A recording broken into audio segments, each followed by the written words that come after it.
Thank you for joining us. I'm here with Congressman Tim Ryan. My name is Anthony Spano. We're here to have a discussion with Congressman Tim Ryan and myself about community involvement and how nonprofits affect the community as a whole through the Mahoning Valley as well as the nation. And thank you for joining me today, Congressman.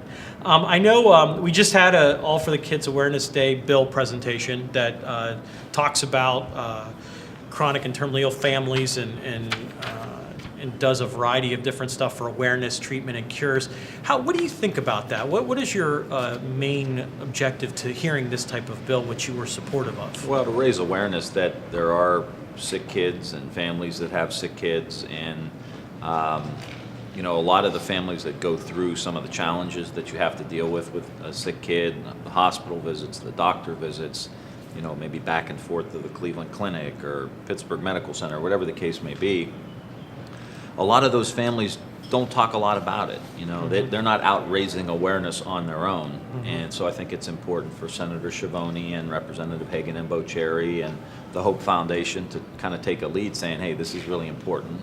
It's something we need to talk about and raise awareness about. And then the next big question really is, what are we going to do about it? It's one, you know, everybody's for sick kids, but not everybody is for sick kids' families having health care. And I think that's kind of the discussion that this particular bill stimulates. And it was passed by Governor Kasich, which he signed, passed in December, which kind of puts the notion on how Ohio compares to other states in terms of community involvement or awareness, and how does that, what is your thought on that, on how the awareness of the community involvement in this type of thing? You know, no matter where you go in Ohio, whether it's Columbus or Toledo or Cincinnati, there is and obviously here in the Valley and Akron, there's a very robust group of people and organizations that help people that are down and out on their luck, or returning veterans, or the Rich Center for Autism, or the Hope Foundation. All of these, you know, what Bob Hannon's doing at the United Way with so many kids in our community. I think Ohio has a really good culture of giving back. And we talk about giving back. And how do we talk about the United Way and the Rich Center, which are all nonprofit organizations?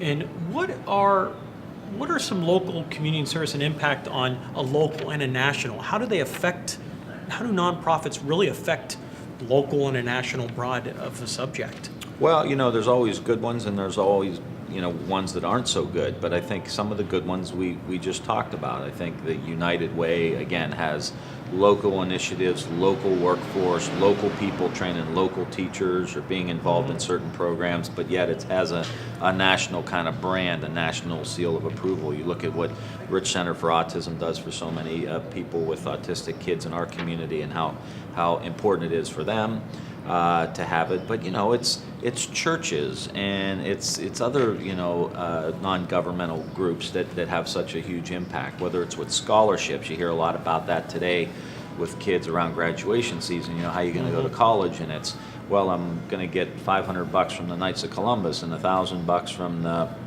VFW, and you know, just different organizations that in their own way make a little bit of an impact in people's lives and allow people to take advantage of some opportunities they may have. And we come back to basically less fortunate kids. And as we know, 1 in 5 kids are going hungry or chronically and terminally there's not enough resources in healthcare or because of pre-existing or a variety of other health issues.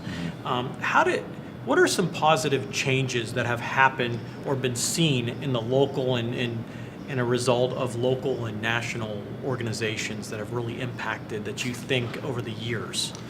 Well, if you see, for example, the program United Way runs, the Success by 6 program, in which they're getting involved with really teaching kids at a very early age, realizing that by the time you turn 6, 7, 8 years old, you know, you start to really develop some habits that become hard to unwind, as we all know, the older we get.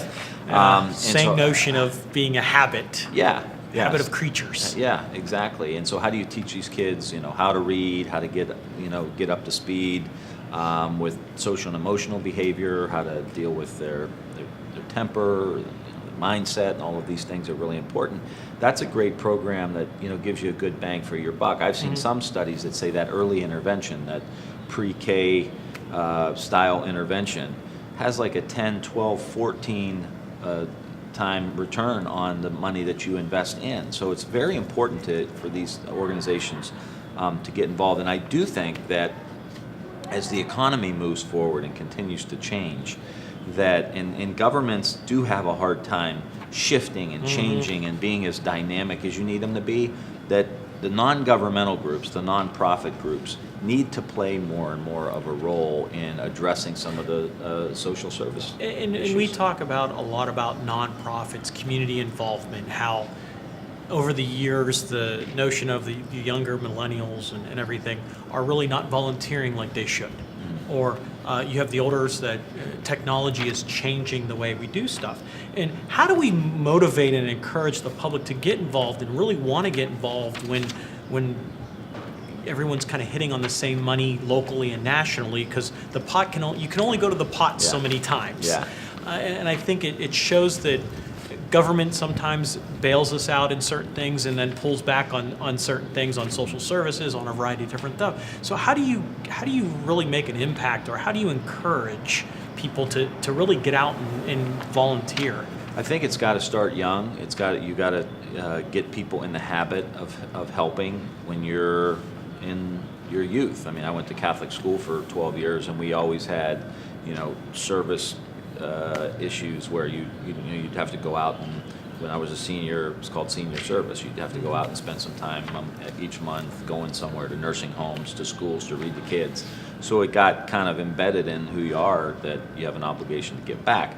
Most interesting thing happening today is the social entrepreneurship, where people are in social innovations, where people are actually coming up with businesses, for example, that are nonprofit, but they sell products or they sell services, and then the profits go back into hiring, training, lifting people out of poverty, getting people ready to go to a job interview. And how do you go to a job interview? And they use the profits, instead of going to shareholders or a business owner, those innovations, and go back into some kind of social service. So I think that's a modern 21st century way that we're going to start dealing with these problems.